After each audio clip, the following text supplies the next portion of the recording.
Safety, safety, safety, safety, safety, safety, safety, safety, safety, safety, safety. And so I ask people all the time, what is safety to you? And I get all sorts of answers. And so I'm going to offer you my context and my meaning of safety. You're going to hear this over and over again. And I'm going to say it over and over again because I want you to remember this. If you're ever considering safety, okay, and you're kind of all over the place about it, or the people around you are kind of all over the place about it, you can always take it back to this foundational place.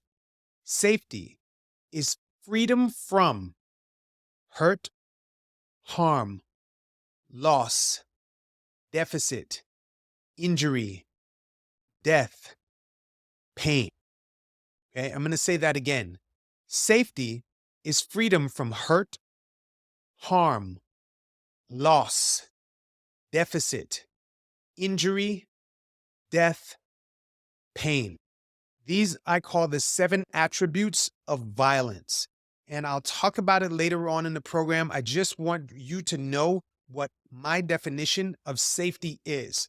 And if this doesn't align for you, I want you to let me know, right? Because everything that is unsafe, that is a threat to a person, can fall into that space in some way, shape, or form. Safety is when we are free from those things, when we're free from the threat of hurt, harm, loss, deficit, injury, death, pain. And so the threat, one of the things that people say to me, well, what does deficit have to do with anything? Deficit comes from an idea that there's not enough. I may not be enough. Another person may not be enough. I may not have enough money, enough food. And so if there is not enough for me to be whole, that is a space where I am disintegrated. And if I'm disintegrated, that means I've been taken apart. I've been pulled into different spaces. And that is a form of violence. Now, I want you to remember that violence is not a good or a bad thing. It is a thing, right? Lions eat other animals. It's not a good or a bad thing. It's a thing, right? Spiders eat flies. It's a thing. Nature is a space that is chock full of violence. And so when we remember that the survival mechanisms are safety based, whenever there is a safety based circumstance with a person, their emotions are going to come online. Most of our unpleasant emotions, some people call them negative emotions, most of those unpleasant emotions are driven by something not being safe. And we're going to dive into that when we get into the 3 points of ease further down the road. Right now, I want you to really lean into the ideas around safety. Your safety is of the utmost importance. And I'm going to say this time and time again as well. Safety is the poverty line for all of your emotions. It is the poverty line. When you go below the poverty line, that's when your emotions come online to tell you that you need to do something different. You need to run, right? Flight.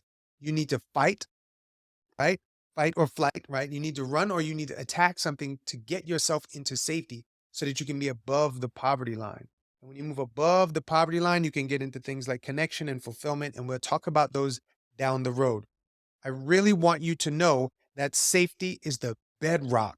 Safety is the foundation of everything we do in my work, everything we do at Emotional, everything we do at the Condor Approach, or anything that we do. Safety is the foundation.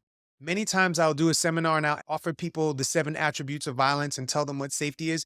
And they'll say, man, I didn't even realize I haven't felt safe my entire life. And safety can be in many spaces. You can feel unsafe in your body. You can feel unsafe in your mind and your ideas. You can feel unsafe in how your voice sounds. You can feel unsafe in your body shape and what people's perceptions of you are. There's so many ways that you can be in a space where there is a threat coming in your direction. And so if there's a threat coming in your direction, your emotions are always going to come online to move you into a space of ease. This whole game, this whole emotion game is to tell you whether you're in ease or dis-ease. And I'm going to talk all about that in another video. So safety, safety, safety, safety, safety, safety, safety, safety, safety, safety, safety, safety, safety, safety, safety. Safety. First, primarily, it is the bedrock. It is the survival space. And if you're looking to thrive in your life, if you're looking to thrive in your life and you're at the survival line, it's not going to happen. So we need to strategize on how to create safety on autopilot because most people are unsafe on autopilot. So thank you for being here at Emotional. Thank you for diving into this. Let's go. Let's dive into this. Make sure you get into your workbook and start writing out all of the things that you may, and you know what? This is what I want you to do. I want you to get your workbook or get your journal, and I want you to take a few minutes and write down all the places you might not feel safe. And that can be in your relationships, that can be in your job, that can be with your money, that can be with your body, that can be with your perception. It can be with anything. So I want you to do that right now. Have an amazing time in this exercise. Let yourself be free. Let yourself be easy. And if you get uncomfortable, you can be with the discomfort. If you start to get frightened or you start to get overwhelmed, stop, pause, pull back, check your body, take 3 deep breaths, and see if it's safe to proceed. Am I safe? Okay, you can always ask those questions. Am I safe? And if you're not safe, then all of these things stop and you realign and you make a direction towards your safety. Okay. And this is a really, really important space. Make sure you sit down and write down all of those things, all of those aspects where there might be a threat of hurt, harm, loss, deficit, injury, death, or pain for you, for somebody that you care about, for other people, for your dog, whatever, for your business, anything. I love you, and I'll catch you soon, Sourcey Poo. Peace. Be safe.